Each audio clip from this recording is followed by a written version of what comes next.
वालेकुम कैसी हैं? तुम कैसी हो जीबी? बिल्कुल ठीक। ये हिना ने मेरा क्लिनिक ज्वाइन कर लिया है। अच्छा। तो मैंने सोचा आज उसको तुम्हारा घर ही दिखाती चलूं। अच्छा, ये तो बहुत अच्छा किया आपने। अच्छा बताएं क्या पियेंगी? कुछ नहीं। ठंडा पी लें? अरे सांस लो। कुछ खा लें?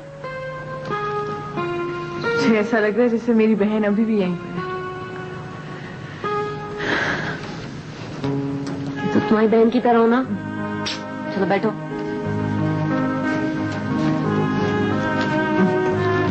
अरे मैं तुम्हें रोने धोने के लिए यहाँ नहीं लाई थी, बातें करो। अचानक मौत का सदमा बहुत बुरा होता है। इतनी बातें अनकही रह जाती हैं। इंसान इतना कुछ कहना चाहता है, कह ही नहीं पाता। अरे मौत किसे मोहलत देती है कुछ कहने सुनने की। लेकिन खुदकुशी की मौत अचानक नहीं होती। इंसान को बाकायदा पता होता है वो क्या करने वाला है। सब कुछ सोच समझ के करता है। अलबत्ता कत्ल अचानक हो जाते हैं।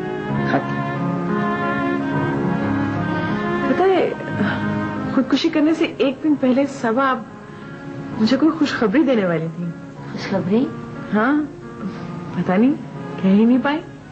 दरअसल वो तुम्हें बताना चाहती थी कि वो माँ बनने वाली है। माँ? ये बात आपने मुझे पहले क्यों नहीं बताई? मैंने तुम्हारे माँ बाप को बताई थी, लेकिन उस वक्त तुम्हारी बहन की शादी थी, तो उन दोनों ने यही फैसला किया कि मामला यहीं दबा दिया जाए। मेरा अंदाजा ठीक था। सबा ने खुदकुशी नहीं की, वो कर ही नहीं सकती थी। वैसे मुझे समझ नहीं आता किसी ने पहले इस बारे में क्यों नहीं सोचा। हर बंदा हाथ पे हाथ रख के बैठा था, कोई तो कुछ कर सकता था। बहन की शादी हो गई, वालिद का इंतकाल हो गया, बहुत बुरा वक्त गुजरा। एक ऐसा वक्त है जब फीस देने के लिए भी पैसे नहीं थे। फिर एक बहुत अजीब चीज हुई। एक दिन मुझे अपने कमरे में एक पोटली मिली, उसमें प्राइस बॉन्ड थे, सबा के प्राइस बॉन्ड थे। वो अपने पैसे बचा बचा कर खरीदा करती थी। मुझे ये समझ नहीं आया कि वो वहां किस तरह पहुंचे, पर उन्हीं को बेचकर मैंने अपनी फीस अदा की। मुझे लगता है सब तुम्हारी मदद करना चाहती थी। मदद?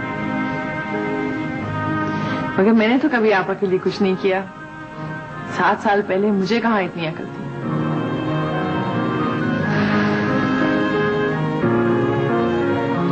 अगर मुझे फारूक भाई एक बार मिल जाए, मैं उनसे सिर्फ एक सवाल पूछूंगी। वो बार बार किस बात की माफी मांगा करते थे? कौन सी ऐसी बात थी जो उन्हें इतना परेशान कर दी थी? क्या वो सबा के मरने के बाद भी तुम्हारे घर आया था? हाँ, पर उस वक्त किसी को इतना होश ही नहीं था कोई उनसे कुछ पूछता। एहसास जुर्म उसको बेचैन कर रहा होगा ना? क्या? कोई ऐसी बात जरूर है जो सिर्फ उसे पता है, सिर्फ उसे।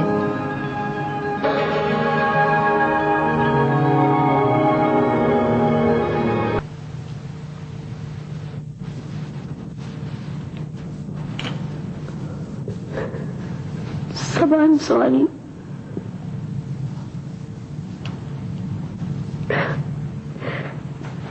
सॉरी क्यों? यही जिंदगी है। यही तो जिंदगी नहीं है।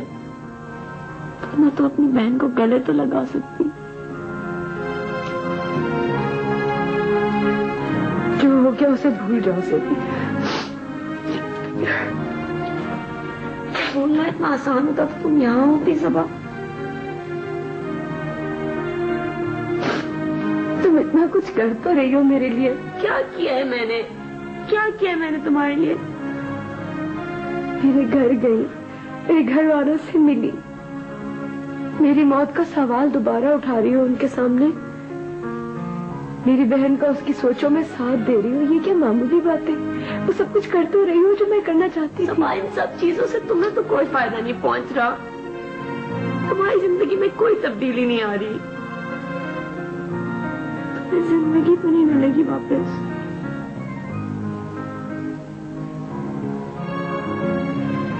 हाँ भी जिंदगी तो नहीं मिलेगी,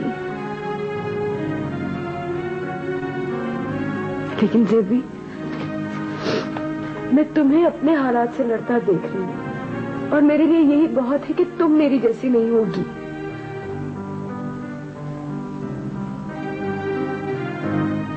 बेबी।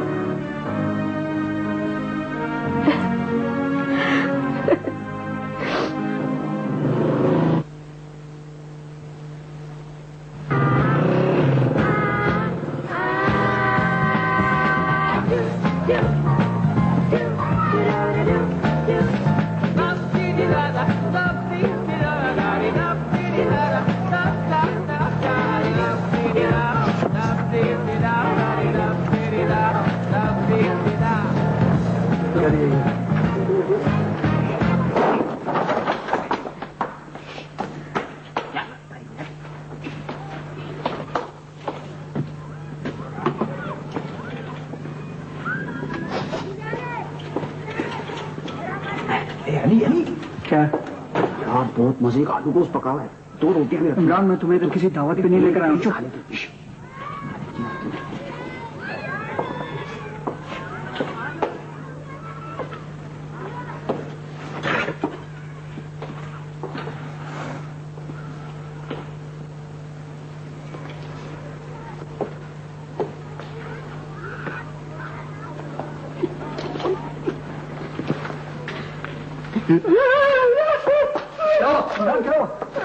अंदर कोई है?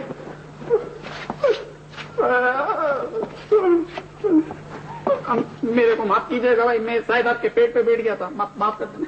कौन हो तुम? अंदर कैसे आए? कैसे आए? और ये तुम्हारे हाथ में क्या है? असल में हम यहाँ किसी और की तलाश में आए थे। किसकी तलाश में? एक गुंडे की तलाश में। मेरे अब्बा से भत्ता वसूल करता है वो। तुम इस झगड़े में क्यों पड़ रहे हो? कैसे नहीं पढ़ूं इस झगड़े में? आखिरकार वो मेरे अब्बा के साथ ज्यादती कर रहा है, हमने तो उसका कुछ नहीं बिगाड़ा। इसे वापस रख दो। तो चल यहाँ से, यहाँ सिर्फ मैं रहता हूँ।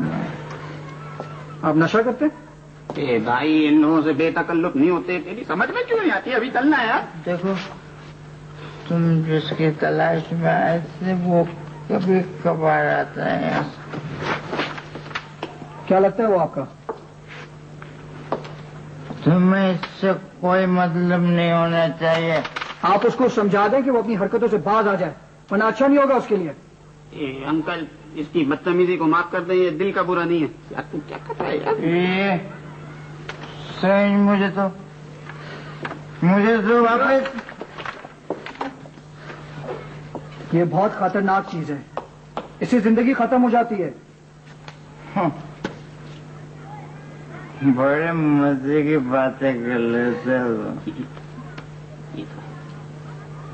लेकिन मेरा अभी कोई हंसने का मूड नहीं है। बेहतर है तुम यहाँ से जाओ।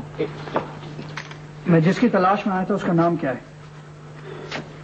सज्जाद। नाम से क्या करोगे? पता लगाऊंगा उसका। कॉलेज में पढ़ते होगे। अपनी पढ़ाई पे ध्यान दो। किन चक्करों में उलझ रहे? मुझे कोई शौक नहीं है चक्कर में उलझने का। उससे क्या, अगर वो मेरे अब्बा का पीछा छोड़ दे तो मैं भी पीछे हट जाऊंगा। ठीक है, मैं उससे बात करूंगा। वो आइंदा तुम्हें तंग नहीं करेगा। आप भी मेरी बात माने, नशा करना छोड़ दें। मेरे ख्याल में आप एक अच्छे इंसान हैं। तुम्हारा ख्याल गलत भी तो हो सकता है। अपने काम से काम रखो। चलो। ये देखो, तो लग रहा था तेरे पैरों में किसी ने गोंद चिपका दी हुई है। तू तो हिलने का नाम ही नहीं ले रहा था। मुझे तरस आ रहा था उसका। सारा तो उसकी। फिर अभी जरा जल्दी चलो, मेरे फ्रूट खाने का टाइम हो गया। चलो।